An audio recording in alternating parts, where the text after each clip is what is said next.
I didn't cry. I thought I would, but I didn't. I just stood there in the driveway, still holding my car keys, watching the taillights of my son-in-law's truck disappear around the corner. My daughter had left with him. 2 suitcases, a laundry basket full of shoes, and not one look back at me. The house was so quiet, I could hear the refrigerator hum from the front hallway. I'm 63 years old. I raised my daughter in that house. I painted her bedroom walls yellow because she said pink was too regular. I taught her to bake biscuits on that kitchen counter. I sat up with her when she had nightmares, and when she had heartbreaks, and when she got the call that her father had passed. That was 11 years ago. It's been just the 2 of us since. Well, it had been. Her name is Annette, my daughter. She's 37, works in hospital billing, has her father's eyes and her grandmother's stubbornness. About 4 years ago, she started dating a man named Roy Beaumont. He was from Shreveport originally, drove a company truck, had this big, easy smile that he showed to everyone except, I noticed, to me. She married him 14 months ago. Small ceremony at the botanical garden. I wore a cream dress and held my tongue and told myself I was being a difficult old woman. I tried. I want to say that clearly because I know how these stories sound. The mother-in-law who never accepts, who picks and needles and makes everyone miserable. That was not me. I invited Roy to Sunday dinners. I asked about his work. I remembered his birthday. I moved the guest room furniture around so they'd have more space when they stayed over on holiday weekends. But something sat wrong with me about that man. Something I couldn't name. What I could name was this. My daughter changed. Slowly the way water erodes stone. You don't notice until you look at old photographs and realize the shape is different. She stopped calling me every Sunday. She got quieter at family dinners. She started explaining herself in ways she never used to, like she'd already had versions of every conversation with someone else and lost. 8 months ago, she and Roy moved into my house. They said it was temporary. Roy's contracting business had hit a slow season. Annette's car needed a new transmission. It made sense to save money for a year, build back up, then find their own place. I said yes because she's my daughter, and I would have said yes to almost anything she needed. What I did not expect was for my own home to start feeling like a place I was visiting. Roy had opinions about everything. The thermostat. Always too high, he said, though I'd kept it at 71 for 20 years and my joints don't work right in the cold. The television. He liked it loud in the evenings and I'm a reader, always have been, so I started taking my books to the bedroom. The kitchen. He called my cooking heavy once and laughed like it was a joke, and Annette laughed too, just a half second behind him. I started eating breakfast before they woke up. Now, I want to tell you about a woman named Gloria. Gloria Sims has cleaned this house every other Tuesday for 6 years. She's 51, built solid, wears the same white New Balance sneakers every time she comes, and she does not miss a thing. She never has. She noticed when I rearranged the bookshelves, noticed when I switched dish soap brands, noticed when I lost 12 pounds after Raymond died and didn't say a word about it.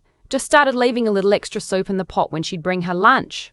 I trusted Gloria the way you trust someone who has seen your house on its worst days and never mentioned it to anyone. She came on a Tuesday in March. I was out. I'd driven to my sister's place in Decatur to drop off some tax paperwork, which took longer than expected because my sister cannot let you leave without eating and talking for at least 2 hours.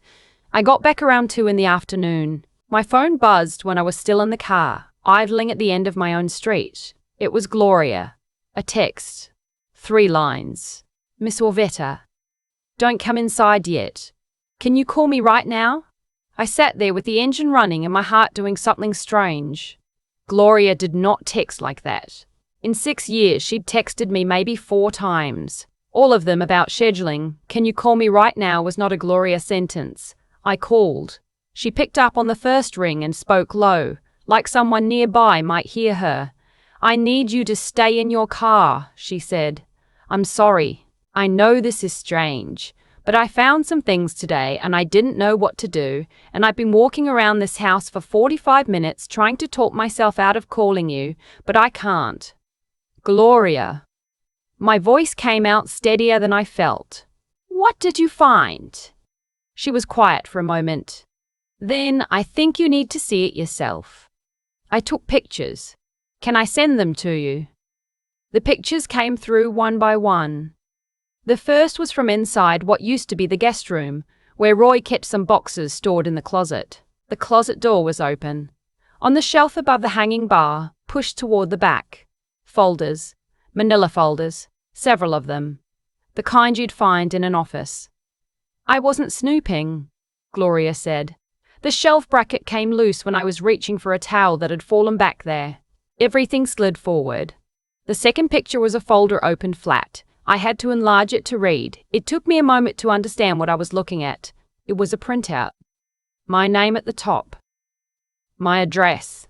Account numbers I recognized. My checking account. The savings account I'd had at First Community Bank since 1987. The small investment account Raymond's mother had left me when she passed. The third picture was a document I didn't recognize at all. A form, formal looking with a notary seal in the corner. I could make out my signature at the bottom. Except I had never signed that document in my life. I sat in my car for a long moment. The heat was still running. I remember thinking very clearly, I need to not fall apart right now. There's more, Gloria said. There was more. Over the next hour, still sitting in my car around the corner from my own house, Gloria walked me through what she'd found. More folders. A second document with my signature. Again, not mine. A handwritten list. Roy's handwriting. I know it from grocery notes he'd leave on the counter. A list of assets with estimated values next to them. The house. The investment account. The savings. Even Raymond's life insurance policy, which I had never discussed with Roy. Not once. And at the back of one folder, a card. A business card from an attorney in Marietta. I looked that attorney up right there on my phone. He handled estate planning, trusts and conservatorships. Conservatorships. I had to look up the legal definition to be sure I was reading it right.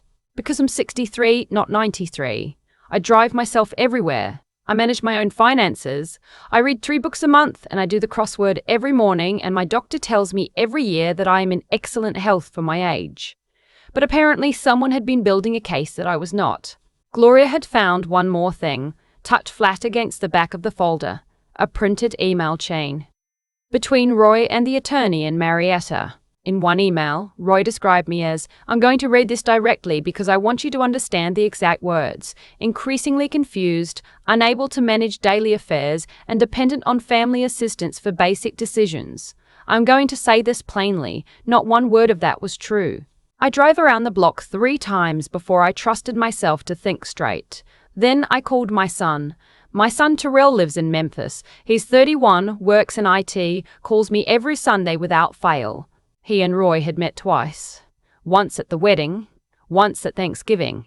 And Terrell had said to me quietly after Thanksgiving, Mama, I don't know what it is, but something about that man makes me want to watch my wallet. I'd told him he was being unfair. He answered on the second ring. I told him everything. He listened without interrupting, which is a thing he learned from his father. When I finished, he said, Don't go back in that house alone. I'm getting in the car right now. It's a 6-hour drive, baby. I know exactly how far it is. I called my sister next. She came and got me within 30 minutes. I stayed at her house that night. Terrell arrived the next morning at 8:15, road-weary and completely calm in the way he gets when he's decided something. He's the one who found a lawyer. An elder law attorney here in Atlanta named Ms. Faye Drummond, who had a no-nonsense manner and glasses perched at the end of her nose, and who listened to everything, looked through all of Gloria's photographs, and said with a steadiness that I found both terrifying and reassuring, This is financial elder fraud. It's a crime in the state of Georgia, and we're going to deal with this properly. What followed over the next several weeks was not dramatic the way television makes these things look. It was paperwork and phone calls and 2 meetings with a detective from the county fraud unit. It was Terrell sitting across from me at my sister's kitchen table, going through bank statements line by line, looking for anything that had already moved. It was Ms. Drummond sending a letter to that attorney in Marietta that apparently made him stop returning Roy's calls. It was Annette. That was the hardest part. That is still the hardest part. I don't know exactly how much my daughter knew. I have asked myself that question more times than I can count, lying awake in my sister's spare room, staring at the ceiling. I want to believe she didn't know. I want to believe that with everything in me. But she had lived in my house for 8 months. She had seen those folders come in and never said a word to me. When the detective contacted them, Roy left. Just like that, loaded his truck and was gone within 24 hours. Didn't say goodbye. Didn't leave a note for my daughter either, from what I understand. Annette called me from the driveway of my own house, 3 weeks after I'd been staying at my sister's. She was crying. She said she hadn't known the specifics, that she'd known Roy was looking into some things to help protect me financially, that she'd thought it was legitimate, that she was so sorry. I listened. I didn't say much. I still don't know what I believe. Maybe both things are true at once, that she didn't understand the full shape of it, and that she let herself not understand because understand would have been too hard. I know something about loving people who don't quite deserve the love you're giving them. I was married for 31 years. I understand how you can know something is wrong and still need more time. But I also know this. My name was on documents I never signed. Someone had estimated the value of my house. The house Raymond and I bought in 1991. The house I raised my children in. The house I painted and repaired and paid off 8 years early, and written that number in a folder like it was inventory. That is not a small thing. That is not something you forgive by summer. The conservatorship petition had not yet been filed. That was the one mercy. Ms. Drummond said they'd been still in the preparation stage, which in plain language meant I caught it before the lock was on the door. The forged signatures went to the fraud unit. Roy Beaumont, I was told, had done a version of this before. A different state, a different family, a case that had been settled quietly and never prosecuted. This time, it would not be settled quietly. As of the day I'm telling you this, there are charges pending. My house is mine again. I had the locks changed the week I moved back in. My neighbor's son came over and helped me haul out the boxes Roy had left in the guest closet. We put them on the curb and I did not look at them again. Gloria still comes every other Tuesday. The first time she came back after all of it, I had baked a pound cake. Her favorite. I learned it somewhere in 6 years of Tuesdays. And we sat at my kitchen table and drank coffee and I said, I don't know how to thank you. She said, you don't have to. She was quiet for a moment. Then she said, I almost didn't call. I kept thinking it wasn't my place. I almost put it all back and pretended I hadn't seen it. I looked at her. I'm glad you called, I said. Me too, she said. And then she picked up her coffee cup and we sat there in the quiet of my kitchen, the refrigerator humming, the afternoon light coming through the curtains. And I felt something I hadn't felt in 8 months. Like the house was mine again. I am 63 years old. I live alone now, which some people seem to think requires sympathy. It does not. I wake up when I want to. I keep the thermostat at 71. I read in the living room in the evenings with the television off and no one calling my cooking heavy. I call Terrell on Sundays and he calls me if I forget. Annette and I are talking. Slowly, carefully. There are things I need her to say that she hasn't said yet, and there are things I haven't been ready to hear. But she's my daughter. She has her father's eyes. I am not finished with her, and I don't think she's finished with me. What I want you to take from this, if you're someone who has an older parent, an aunt, a grandmother, a neighbor who lives alone, is just this: check on them. Not just how you check on them, but really look. Ask who's living with them and why. Ask if anything's changed. Ask if you can sit down sometime and just go through the mail together. Because the person who saved me was a woman who cleaned my bathrooms and had no legal obligation to say a single word. Imagine if she hadn't. I think about Gloria a lot these days. Not in a heavy way, just the way you think about someone who changed the course of something without meaning to. She came to clean my bathrooms and she ended up saving my house. Saving me. And she almost didn't say a word. That's the part I can't stop turning over. She walked around for 45 minutes talking herself out of it, telling herself it wasn't her place. And I understand that. Lord knows I understand it. I have spent most of my life being careful about what I said and when and to whom. But she made the call anyway. That took something. That took a kind of moral backbone that doesn't come from rules or training. It comes from somewhere deeper, from the part of you that knows the difference between safe and right, and chooses right, even when safe is easier. Roy understood people well enough to know that most of them stay quiet. That's what men like him count on. They count on the fact that we second-guess ourselves, that we don't want to cause trouble, that we'll talk ourselves out of what we know because knowing is uncomfortable.